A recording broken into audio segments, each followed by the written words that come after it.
Amen. Gloire à Dieu. Vous êtes là depuis 3 semaines notamment sur ces messages de la vie de l'esprit en général. Il y a 3 semaines, nous avons vu 2 semaines, nous avons vu la Pentecôte, ce baptême du Saint-Esprit, notamment au sens large, la Pentecôte, de la Pâque à la Pentecôte. Dimanche dernier, nous avons vu le parler en langue. Que vous avez pu aussi réécouter sur Internet, le parler en langue et le signe initial du baptême du Saint-Esprit. Et ce matin, nous allons voir les fruits de la Pentecôte. Je vais essayer de vous imprimer une feuille pour mercredi pour vous dissocier bien, parce que là, je me suis dit, en mettant ce titre, c'est à ne pas confondre avec les fruits de l'Esprit. C'est 3 choses différentes, souvent qu'on confond, les fruits de l'Esprit, les dons spirituels et les ministères dons. Je vous ferai une fiche avec les choses détaillées. Il y a 9 aspects du fruit de l'esprit, 9 dons spirituels et 5 ministères dons principaux. Voilà, donc je vous ferai une fiche détaillée, on en parlera plus. Si vous avez des questions, on en parlera de tout ça mercredi, mais là on va voir les fruits de l'esprit, les dons spirituels, ce qui découle de la Pentecôte.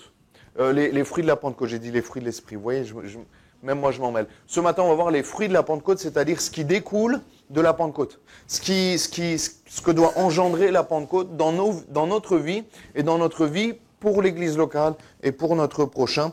Donc on le sait, premièrement il y a la conversion, le fait de donner sa vie au Seigneur, de se repentir, de demander pardon pour ses péchés. Après vient le baptême d'eau et ou le baptême du Saint-Esprit, mais en tout cas c'est 2 choses qui doivent se suivre notamment. Et après, nous devons aspirer aux dons spirituels. Et on va les détailler ce matin, on va détailler les dons spirituels ce matin, qui sont en fait des manifestations surnaturelles, audibles et visibles de l'esprit à travers une personne choisie par Dieu. C'est quelque chose de surnaturel, c'est Dieu qui nous donne quelque chose de particulier, une manifestation surnaturelle qui vient de Dieu. Les dons spirituels viennent toujours du ciel. Les prières partent de la terre pour aller au ciel. Les dons spirituels font le chemin inverse, partent du ciel pour venir sur terre et se manifester au travers de nous. On va le lire dans 1 Corinthiens 12 ce matin. Ça va être un peu, pas théologique, mais un peu style enseignement, moins prédication classique. Mais on va le lire ce matin. 1 Corinthiens 12, verset 1. Pour ce qui concerne les dons spirituels, je ne veux pas, frères, que vous soyez dans l'ignorance. Vous savez que lorsque vous étiez païen, lorsque vous n'étiez pas chrétien, vous vous laissiez entraîner vers les idoles muettes selon que vous étiez conduits. C'est pourquoi je vous déclare que nul, s'il parle par l'Esprit de Dieu, ne dit Jésus est anathème et que nul ne peut dire Jésus est le Seigneur, si ce n'est par le Saint-Esprit. Là, on parle de la conversion, de la Pentecôte, même de la Pentecôte qui a découlé de la Pâque, la conversion qui a découlé du sacrifice de Jésus. Il y a diversité de dons. Mais le même esprit, un seul esprit, alléluia. Diversité de ministères, mais le même Seigneur. Diversité d'opérations, mais le même Dieu qui opère tout en tous. Verset 7, or à chacun la manifestation de l'esprit est donnée pour l'utilité commune. En effet, à l'un est donné par l'esprit une parole de sagesse, à un autre une parole de connaissance selon le même esprit, à un autre la foi par le même esprit, à un autre le don des guérisons par le même esprit, à un autre le don d'opérer des miracles, à un autre la prophétie, à un autre le discernement des esprits, à un autre la diversité des langues et à un autre l'interprétation des langues. Ça nous vous en fait 9 qu'on va voir. Un seul et même esprit opère toutes ces choses, les distribuant à chacun en particulier comme il veut. Amen. Déjà, les dons spirituels, qu'est-ce que c'est? Qui les distribue? Au verset 11, il nous est dit, un seul et même esprit opère toutes ces choses, les distribuant à chacun en particulier comme il veut. C'est le Saint-Esprit, on laisse ce verset, qui opère. C'est le Saint-Esprit qui les distribue à chacun. Ça vient d'en haut, ça vient de l'Esprit de Dieu qui est au milieu de nous. Les dons spirituels, c'est l'Esprit de Dieu. J'ai envie de dire, Dieu a laissé a délégué, j'ai envie de dire, au Saint-Esprit, la gestion des dons spirituels. C'est lui qui les donne, c'est lui qui les répand, c'est lui qui les distribue comme il veut. C'est l'Esprit de Dieu qui choisit et qui les donne, qui les distribue.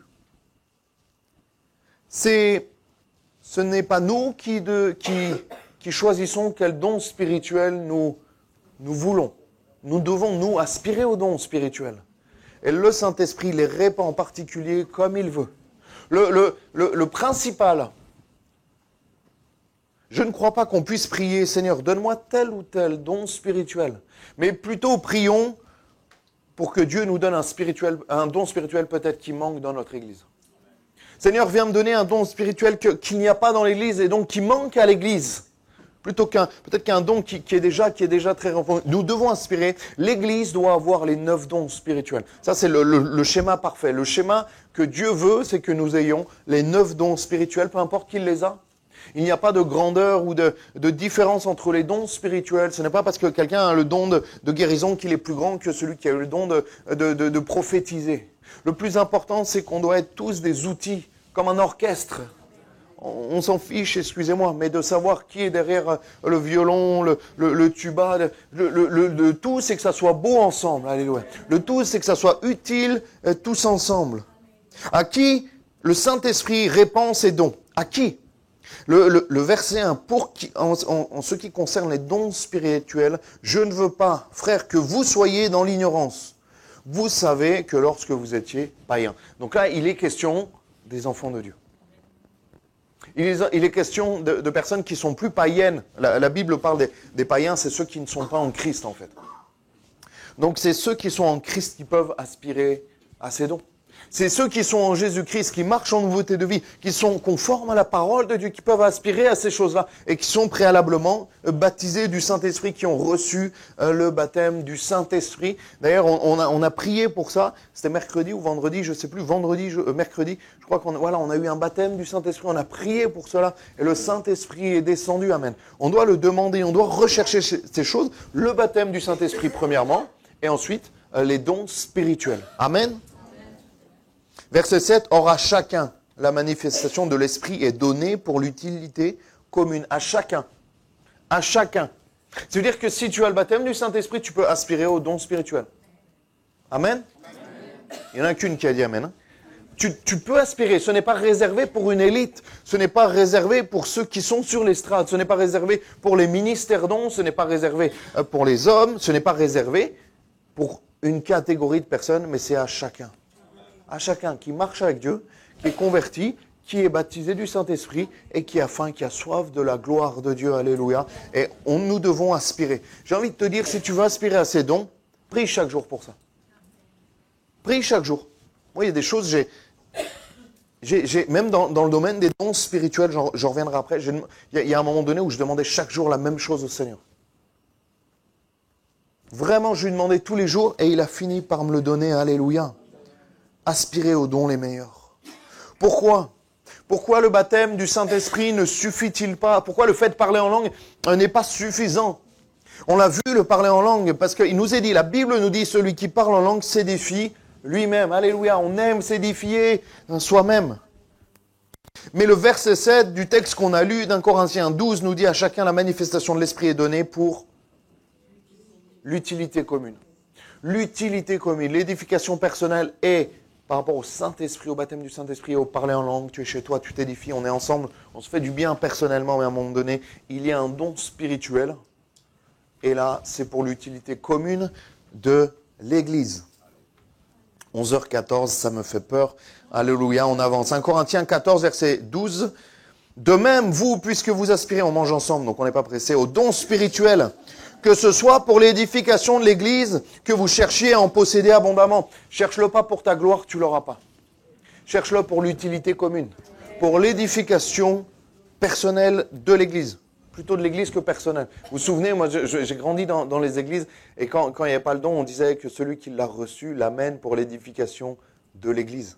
Alléluia. Les dons spirituels sont là pour qu'on puisse être édifié, pour qu'on puisse être peut-être repris, peut-être corrigé, encouragé, restauré. Mais ils sont là pour le bien de l'Église. Alléluia. Tous les dons spirituels, et après on rentre dans le dur des dons spirituels, on va les voir un par un, les 9 dans les 3 catégories. Et je pourrais vous l'imprimer, cette chose, je pourrais vous l'imprimer si vous avez besoin, il n'y a pas de problème, je reviendrai avec des feuilles mercredi. Tout doit être fait. La base des dons spirituels, ça va plaire à Joseph, mais il n'est pas là, c'est l'amour. Joseph, à chaque fois qu'il y a des questions sur l'amour, vous verrez. Pourquoi? Parce que quel texte nous parle des dons spirituels et de la vie de l'esprit? 1 Corinthiens 12 et 1 Corinthiens 14. Et au milieu, il y a 1 Corinthiens 13. Qu'est-ce qu'il vient faire là? Il est hors sujet par rapport à ça. Non, il n'est pas hors sujet. Et le 1 Corinthiens 13, vous savez, c'est à chaque mariage, tous les pasteurs y prêchent dessus. On a tous la même prédication, 1 Corinthiens 13. 1 Corinthiens 13, c'est quoi? C'est le chapitre sur l'amour. L'amour entre nous, l'amour de toutes les manières. Mais là, il est là, mais comme un cheveu sur la soupe. Il est là, et il coupe. 1 Corinthiens 12, 1 Corinthiens 14, on a l'impression qu'il n'est pas au bon endroit. Il est au bon endroit parce que les dons spirituels doivent être motivés par l'amour de ton prochain et l'amour de Dieu. Les dons spirituels, mon frère, ma sœur, la base, la motivation, le carburant des dons spirituels, c'est l'amour que tu as pour Dieu et l'amour que tu as pour ton prochain. Ça, c'est tellement important que tu puisses lire. Qui a lu 1 Corinthiens 12 et 14 comme je l'avais proposé? Merci. 3, 4, 5. Ok. Bon, les autres, vous pourrez le faire, c'est pas encore trop tard. C'est important, c'est tellement bon. Parce qu'en 1h30, on peut pas aller en profondeur sur ces choses-là. On reviendra bien sûr mercredi. Mais c'est tellement important. 1 Corinthiens 13, le chapitre sur l'amour est au milieu. Parce que la motivation première pour les dons spirituels doit être l'amour. 1 Corinthiens 14, verset 39 nous dit ainsi, donc frères, aspirez au don de prophétie et n'empêchez pas de parler en langue, mais que tout se fasse avec bienséance et avec ordre. Alléluia.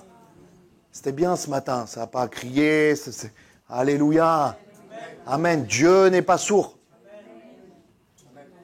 Amen. Dieu n'est pas sourd. Les amis, on n'a pas besoin de crier, d'hurler. On est maître de nous-mêmes. L'esprit des prophètes est soumis. Amen. On le sait, hein? Et il est soumis aux prophètes. On le sait, alléluia. Donc il faut être avec ordre et bienséance. D'accord? On est maître de nous-mêmes. Et ce matin, alléluia, il y avait tout autant la présence de Dieu. Mais on est voilà, dans la paix. Que ça parle fort, il n'y a pas de souci, mais on n'hurle pas. On n'est pas là à hurler dans tous les sens, à faire peur à ceux qui sont derrière. En plus, on est tous serrés là, de plus en plus. Donc, allez, on continue. Et donc, spirituel. J'avais marqué j'ai repris mon dossier de doctrine que j'avais fait pour avancer dans le cursus pastoral. J'avais marqué les dons spirituels ne sont pas extravagants et délirants ou encore des manifestations mystiques, mais ils doivent être apportés avec ordre et bienséance. Ok, le début c'est moi qui le dis, mais la fin c'est la parole de Dieu. Mais que tout se fasse avec bienséance et avec ordre. Alléluia. Et Paul le disait, je parle en langue plus que vous tous. J'aime tellement l'apôtre Paul. Mais à un moment donné, quand il fallait mettre des haches, il mettait des haches. À l'église des Corinthiens qui partait dans tous les sens, il leur a dit qu'ils faisaient n'importe quoi. Nous devons rester dans l'ordre et la bienséance. Et je ne dis pas que c'est quelque chose de simple. En tout cas, en tant que pasteur, c'est quelque chose auquel je suis vigilant, parce que c'est compliqué de chercher de tout son cœur l'Esprit de Dieu et de rester dans l'ordre et la bienséance. Pour ça, il nous a donné la sagesse, l'intelligence, et nous devons être sages et vigilants. Amen. On rentre dans les dons spirituels, on va aller voir la première slide, les dons de révélation.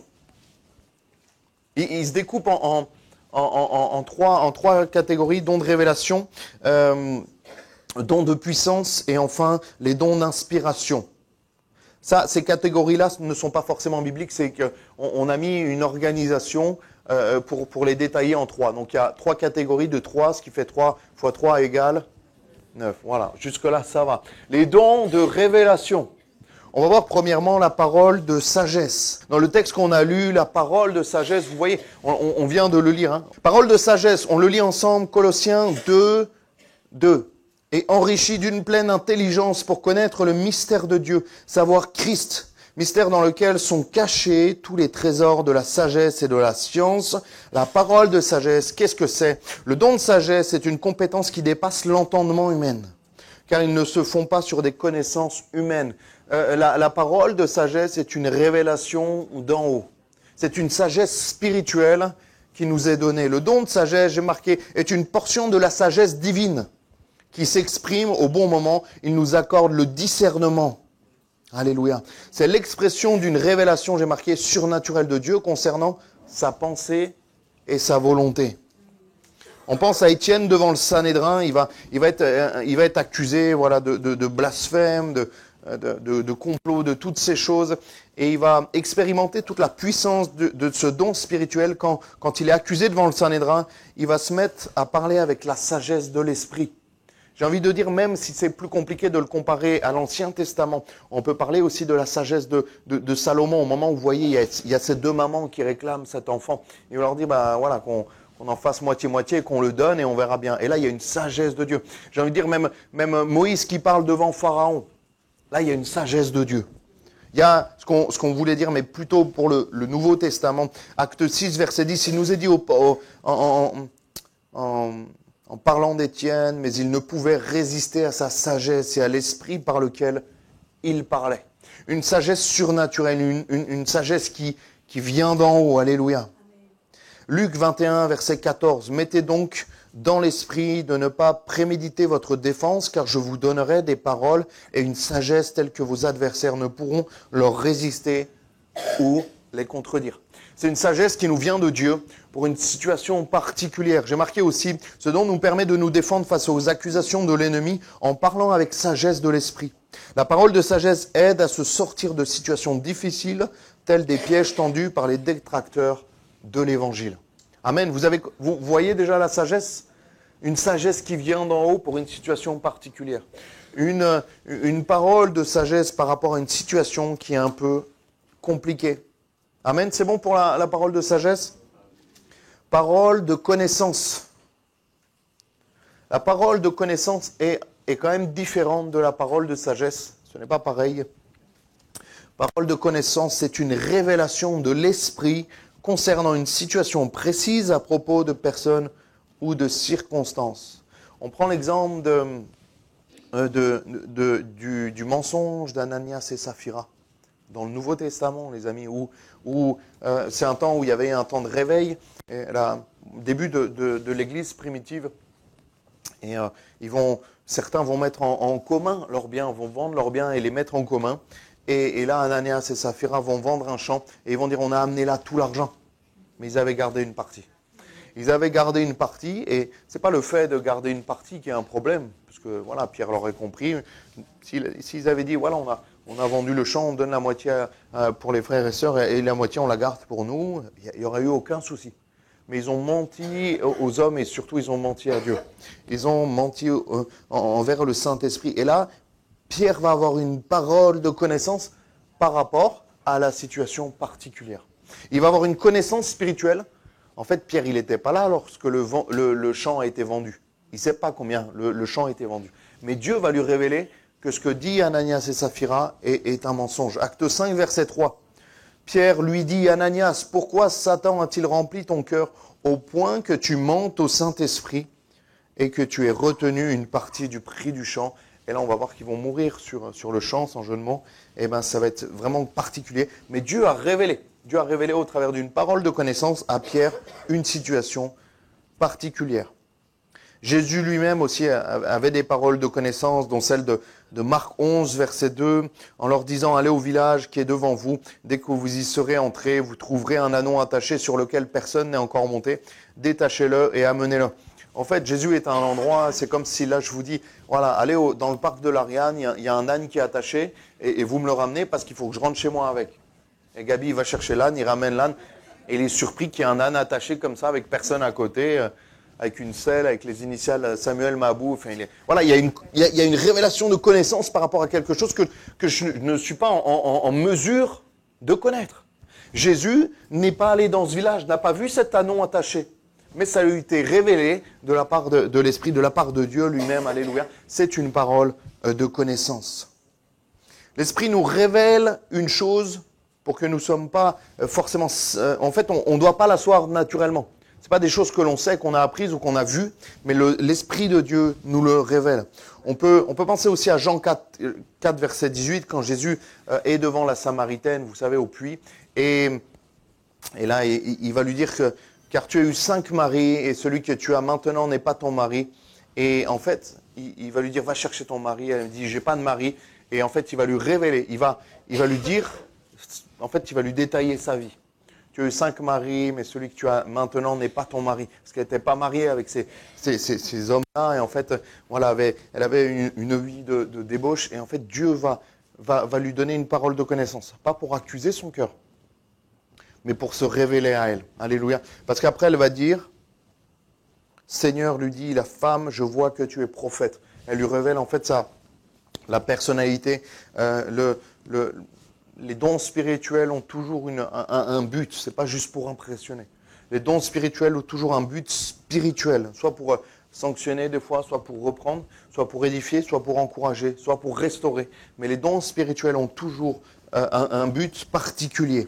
Alléluia, vous êtes toujours là ? Le troisième don dans cette partie des dons de révélation, c'est le discernement des esprits. 1 Jean 4, verset 1. Bien-aimés, n'ajoutez pas foi à tout esprit, mais éprouvez les esprits pour savoir s'ils sont de Dieu. Car plusieurs, faux prophètes, on le connaît, faux prophètes sont venus dans le monde. Il faut avoir ce discernement, ce don de discernement qui nous permet plusieurs choses, notamment de voir, la Bible nous dit, les loups ravisseurs qui pourraient rentrer dans l'Église, qui nous permet avoir ce discernement pour les dons spirituels, notamment de la prophétie, du parler en langue, d'interprétation des langues. On doit avoir ce discernement spirituel qui nous vient de Dieu. Pour savoir aussi, quand nous sommes en face de certaines personnes, certains problèmes, si le problème est d'ordre physique. Par exemple, on pense à l'épilepsie. L'épilepsie, ce n'est pas toujours spirituel. Mais souvent, des fois, c'est une racine spirituelle. Mais des fois, c'est purement physique. Mais des fois, c'est spirituel. Et ça, si on n'a pas ce discernement-là, c'est compliqué de le savoir. Moi, dans une église où je suis passé, il y avait un jeune qui avait des crises d'épilepsie très compliquées. Et on priait pour lui. À un moment donné, Dieu a donné une révélation, un discernement particulier pour cette situation. Et on a su que c'était d'ordre spirituel, le problème. Du coup, on a prié différemment. Et du coup, ça a bougé différemment, mais au moins on avait mis le doigt sur quelque chose parce que Dieu nous a donné ce discernement. Discernement des esprits nous permet donc de distinguer quelle est la manifestation du Saint-Esprit et celle d'esprits mauvais. Amen, ça c'est important d'avoir ce discernement. C'est une révélation divine sous l'inspiration de l'Esprit à pouvoir déceler les puissances des ténèbres et leurs plans, une tromperie, un mensonge. Le mot discernement, il veut dire voir à travers. Comme si on mettait les lunettes de Dieu. Dieu n'a pas de lunettes parce que Dieu n'a pas de problème de vue. Et imaginons, je vous ai entendu me le dire. C'est voir comme Dieu voit. C'est un discernement spirituel, un discernement qui nous vient de Dieu. 2 Corinthiens 11, 13 nous dit ces hommes-là sont de faux apôtres et des ouvriers malhonnêtes déguisés en apôtres de Christ. Ces gens-là sont des loups ravisseurs déguisés en brebis. Vous voyez ce que je veux dire ? On a besoin d'un discernement particulier. Pierre a discerné que le cœur de Simon n'était pas droit et qu'il se trouvait dans un fiel amer et de mauvais liens. Acte 8, 23. Car je vois que tu es dans un fiel amer et dans un lien de l'iniquité. Je crois que c'est aussi notamment avec Paul. Il y avait quelqu'un qui était devant et qui les annonçait. Ces gens-là sont des envoyés de Dieu, des fils du Très-Haut. Et en fait, il va en avoir marre. Mais c'était pas spirituellement bon, en fait. Elle disait des choses vraies, spirituellement vraies, bonnes, mais le fond d'elle-même n'était pas bon. Et donc, du coup, il va lui dire, tu te tais, mais il va s'adresser à des esprits mauvais en elle. Voilà, donc c'était vraiment un discernement particulier. Voilà pour la première catégorie. On ne peut pas s'arrêter vraiment explicitement sur chacun d'entre eux. On le fera mercredi. Si vous avez des questions, on va mettre la deuxième catégorie, la deuxième groupement de famille de dons spirituels, les dons de puissance.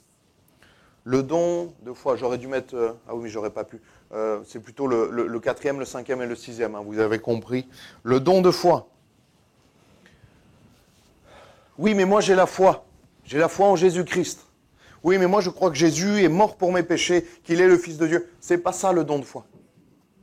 Le don de foi, c'est une foi surnaturelle. C'est une foi surnaturelle. Je veux dire, aujourd'hui, on a tous la foi. Tous ceux qui sont enfants de Dieu, baptisés, remplis de l'Esprit, on a tous la foi en Jésus. Mais ça ne fait pas de nous des personnes qui ayons le don de foi, forcément. Le don de foi, c'est une foi qui déplace les montagnes.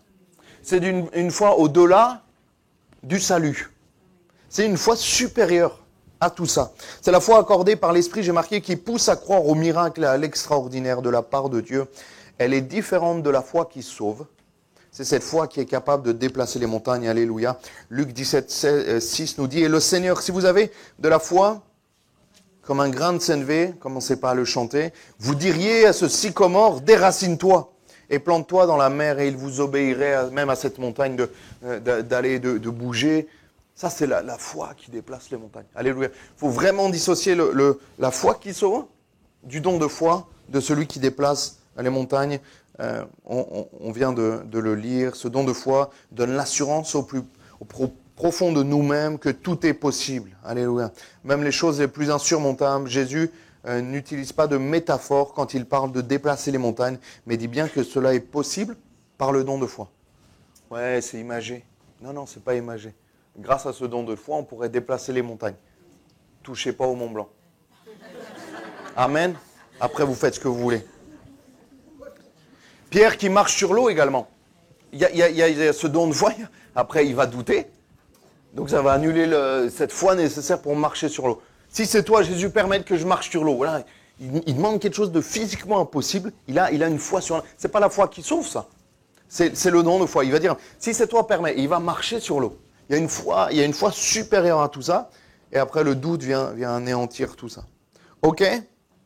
Le don des guérisons. Souvent pour confirmer, j'ai envie de dire, les deux prochains, dons de guérison, dons de miracle, sont souvent là pour confirmer la parole de Dieu. Dans les actes des apôtres notamment, ils étaient là pour confirmer que ce que disait le prédicateur, ce que disaient Paul, Pierre, les prédicateurs, les frères les apôtres, les disciples de l'époque, eh ben, ils vivaient le miraculeux pour que les miracles viennent confirmer que ce qu'ils disaient était la vérité. Amen. Donc on a besoin aussi, nous, de ces dons de miracle et dons de guérison.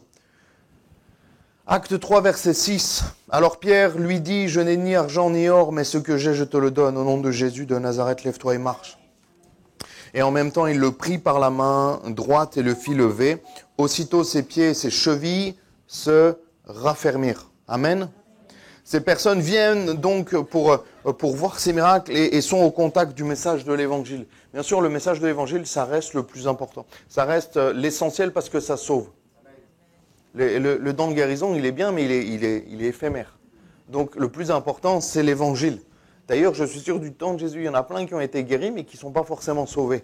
Parce que le plus important, c'est le salut. Alléluia. Et ces personnes, donc, elles viennent, acte 8, verset 6 aussi, les foules tout entières étaient attentives à ce que disait Philippe lorsqu'elles apprirent et virent les miracles qu'il faisait. Car des esprits impurs sortirent de plusieurs démoniaques en poussant des grands cris et beaucoup de paralytiques et de boiteux furent guéris. Amen. Vous voyez que là, il y a un temps de guérison, il y a ce don de guérison qui est là. Il est écrit que beaucoup de malades furent guéris.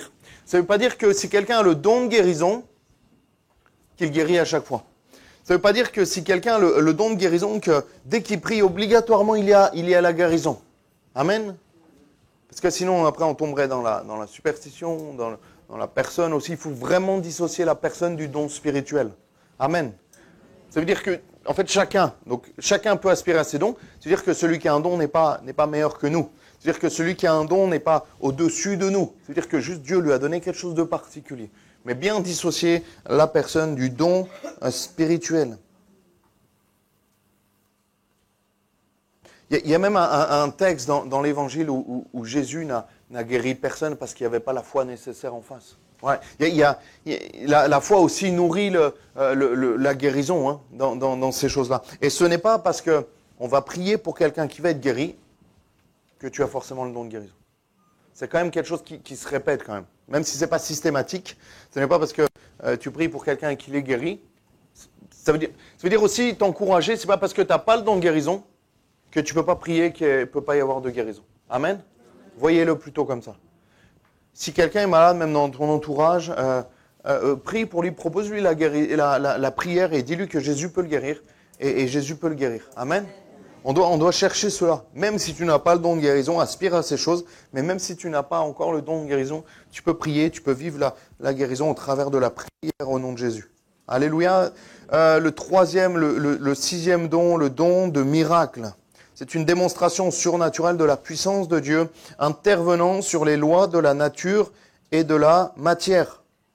Jean 14, verset 12, « Celui qui croit en moi fera aussi les œuvres que je fais, et il en fera de plus grandes parce que je m'en vais au Père. C'est ainsi que l'homme pourra accomplir cette parole que Jésus nous a dit, et faire les œuvres que Jésus a faites, et même en faire de plus grandes. » C'est le don de miracles. Après, certaines, par exemple, guérisons peuvent être là dans le don de guérison et aussi se retrouver dans le don des miracles, certaines fois de déplacer des montagnes aussi, ça peut être du miraculeux. Voilà, donc le don de foi, on a besoin pour déplacer la montagne du don de foi, mais si on déplace la montagne, c'est aussi le don des miracles, parce que c'est quelque chose de surnaturel et voilà, il y a des dons qui peuvent être dans plusieurs dons particuliers, mais on voit que le don de miracle est quelque chose, dans Acte 9, verset 40, Pierre fit sortir tout le monde, se mit à genoux et pria. Puis elle se tourna vers le corps et il dit, Tabitha, lève-toi. Elle ouvrit les yeux et aperçut Pierre et s'assit, alléluia. Ce don concerne pas forcément la guérison physique des corps. C'est bien au-delà. Là, on voit qu'il ressuscite même quelqu'un, c'est particulier. Même quand Lazare est ressuscité par Jésus, c'est pas forcément, c'est plus qu'une guérison. C'est notamment le don de miracles, des prodiges et des miracles qui accompagneront aussi ceux qui auront cru. Et ceux qui auront cru, c'est toi et moi. Amen. Donc on doit aspirer et on doit vivre ces choses-là. Moi je dis, Seigneur, on va déjà essayer de faire ce que tu faisais, puis après on verra pour en faire des plus grandes. Hein? Mais déjà on doit aspirer à ces choses-là. On doit aspirer à ces choses-là. On ne le voit pas assez. Hein? On ne le voit pas assez. Hein? Troisième et dernière catégorie, les dons d'inspiration. Pour ceux qui ont arrêté l'école en CP, c'est peut-être un peu compliqué, comme moi, de se concentrer. Mais on va y arriver ensemble. Amen, on est ensemble. Le don de prophétie, là dans les dons d'inspiration. Les dons d'inspiration, toujours dans les dons spirituels, les dons de l'esprit, il y a cette catégorie des dons d'inspiration, dons de prophétie, diversité des langues et interprétation des langues. Donc ça, c'est une inspiration spirituelle. Premièrement, le don de prophétie, c'est la révélation d'une pensée de Dieu, accordé par l'Esprit aux croyants pour l'Église afin d'édifier et ou sanctifier. Amen. La prophétie a pour but, je le lis pour pas dire trop de bêtises, a pour but d'édifier, de consoler, d'exhorter l'Église pour l'utilité commune. Dire, mais tous ces dons sont pour l'utilité commune, mais là on est dans les dons de prophétie, on est particulièrement présent dans l'Église et lors notamment des cultes. 1 Corinthiens 14, 3, celui qui prophétise au contraire parle aux hommes, les exhorte, les édifie, les exhorte et les console. Amen. Ce don ne doit pas être confondu avec le ministère de prophète.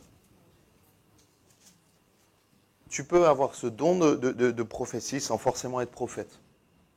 Tu peux apporter des dons spirituels à l'Église, notamment de prophétie, sans forcément être un prophète. Ce qui va différencier, c'est que les ministères dons, on les a vus un mardi avec les frères et sœurs. Je pourrais vous donner les documents également. Ce qu'ils disent aussi, c'est que le prophète, ça va être, voilà, j'ai envie de dire à temps plein, et puis de manière plus récurrente, et vraiment un ministère don choisi par Dieu. Alléluia. Tout le monde ne peut pas être prophète, tout le monde ne peut pas être un ministère don, mais tout le monde peut aspirer aux dons spirituels. Amen. On doit aspirer aux dons spirituels. Je ne crois pas qu'on puisse aspirer au ministère don. Les ministères dons, ça tombe dessus, je ne sais pas pourquoi, je ne sais pas comment. Les apôtres, les prophètes, les pasteurs, les évangélistes, tout ça, on les connaît. Mais on doit aspirer aux dons les meilleurs. Ça, la Bible nous dit qu'on doit les demander. Je ne crois pas. La Bible nous dit la moisson est grande, mais il y a peu d'ouvriers. Priez pour qu'il y ait des ouvriers. Je ne sais pas si on peut prier pour devenir un ministère don. C'est plus compliqué, mais en tout cas, on prie pour avoir les dons spirituels pour l'Église. Et si Dieu le veut, il sait qu'on est disponible, il nous donne un ministère don qui vient d'en haut. Amen, vous êtes toujours là? Celui qui donne une prophétie n'a pas forcément, ce que j'ai dit, le ministère de prophète. L'Esprit peut utiliser une seule fois une personne pour donner un message précis à une personne ou à l'Église. Et lui, il n'a pas forcément, il n'est pas lié. Les deux derniers sont assez étroitement liés, mais le don de prophétie n'a pas forcément besoin de parler en langue. De don en langue, plutôt. Vous comprenez, il peut être spontané, il peut être indépendant des deux autres, mais les deux autres sont assez liés, notamment des dons en langue, qu'on dissocie du parler en langue. J'en ai perdu la moitié.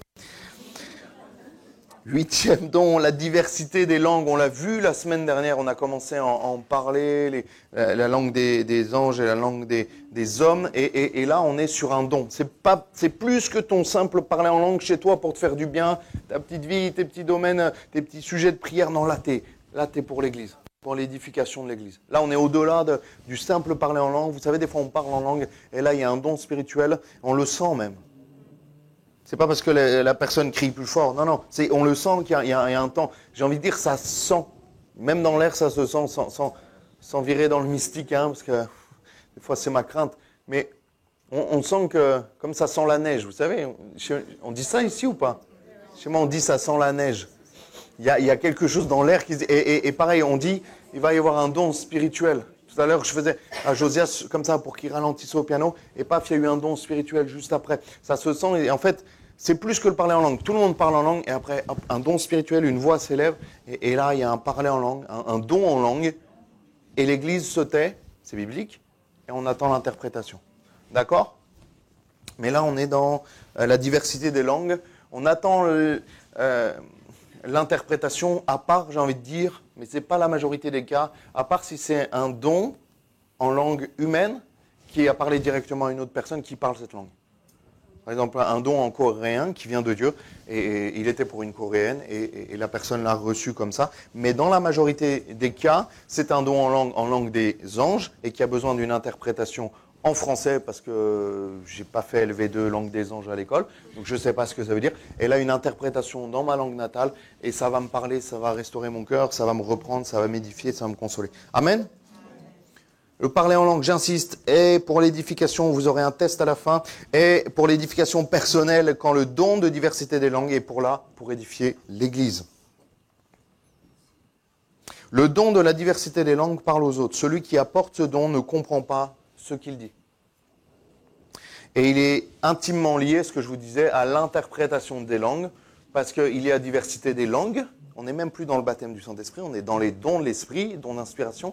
Donc un don en langue, et après, dans la 9e catégorie qu'on va voir, il est interprété, j'ai envie de dire, Dieu nous donne l'interprétation pour qu'on puisse l'apporter. Amen. 1 Corinthiens 14, 13, que celui qui parle en langue prie pour avoir, j'ai rajouté le aussi, pour avoir le don d'interpréter. D'accord, on doit aspirer à ces choses-là parce qu'ils sont étroitement liés. Et donc le dernier, l'interprétation des langues dont on a commencé à parler, c'est le fait de pouvoir interpréter dans la langue de l'assemblée locale, donc le français en l'occurrence pour nous, un parler en langue apporté comme un don spirituel par cette même personne ou par un autre croyant. 1 Corinthiens 14, 27, en est-il qui parle en langue que 2 ou 3 au plus parlent, chacun à son tour et que quelqu'un interprète. Nous avons besoin de l'interprétation des parler en langue. On parle d'interprétation, les amis. Pas de traduction. C'est pas du mot à mot. C'est pas une traduction comme quelqu'un pourrait me traduire en anglais pendant ma prédication et il va essayer de coller au plus. On essaye de coller au plus, mais selon la pensée que Dieu nous donne, avec notre vocabulaire, avec nos mots, c'est une interprétation de l'esprit. D'accord? Pas une traduction. Même la Bible le dit et c'est important de le savoir. Parce que des fois, on est surpris. Il y a un don en langue qui dure un quart d'heure. Et l'interprétation, c'est « Dieu veut te bénir ». Ah, bon, on doute. Non, ça peut, parce que c'est une interprétation. Après, peut-être que la personne débute et qu'elle est un peu stressée. Mais aussi, je voulais vous dire, moi, j'ai passé du temps, pendant ce que je demandais au Seigneur pendant des mois, c'est la précision dans les dons de l'esprit. J'en avais marre, personnellement, dans ma vie, d'apporter des dons spirituels qui venaient de Dieu, qui venaient vraiment de Dieu, mais qui n'étaient pas précis. Je disais, Seigneur, viens m'aider à avoir cette précision, ce discernement spirituel, cette inspiration nécessaire pour être précis. Alléluia. Plus on est précis dans la vie de l'esprit, plus on est efficace. Et plus on peut le vérifier. Aspirez, je vous invite, vous qui exercez les dons spirituels notamment, c'est cette catégorie des dons d'inspiration, à demander la précision. Plus vous êtes précis pour une vie, pour un sujet particulier, plus ça aura un impact fort dans la vie. Et j'ai envie de dire, plus on pourra aussi vérifier ce que vous dites. Amen. Parce que si on amène des dons spirituels, c'est pour avoir aussi des... Voilà, moi c'est dans le domaine de la guérison physique. Si j'apporte une parole, puis que je n'ai pas de retour, puis je n'ai pas de retour, je vais commencer à freiner. Je vais me dire, Seigneur, là il faut que tu me donnes des retours parce que je veux pas juste donner des paroles comme ça. Et souvent, le Seigneur le voit et il y a un retour, il y a un deuxième retour. Et là, ça encourage, ça nourrit ma foi. Mais on a besoin de ces retours aussi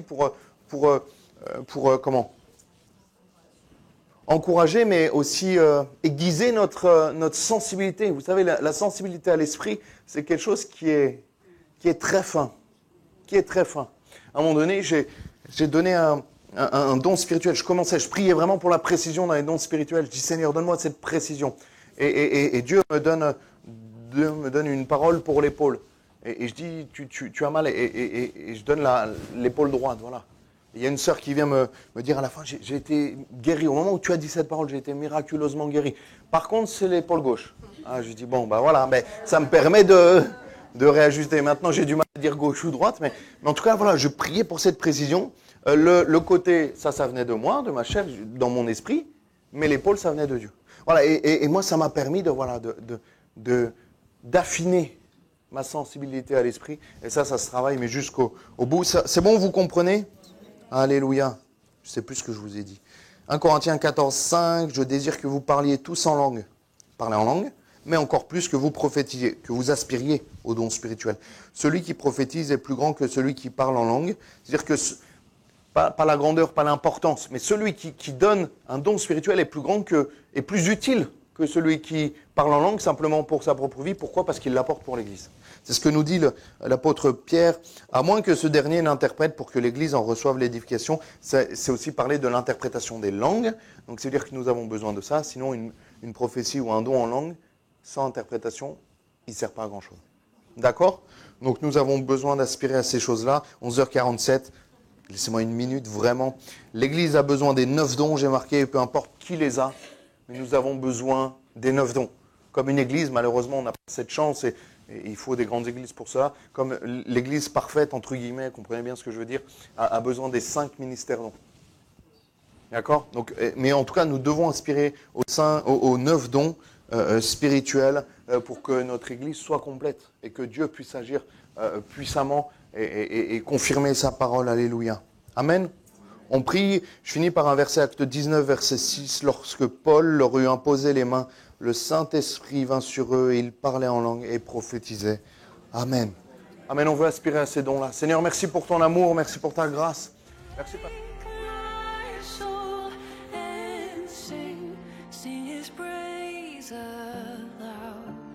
Sing his praise aloud.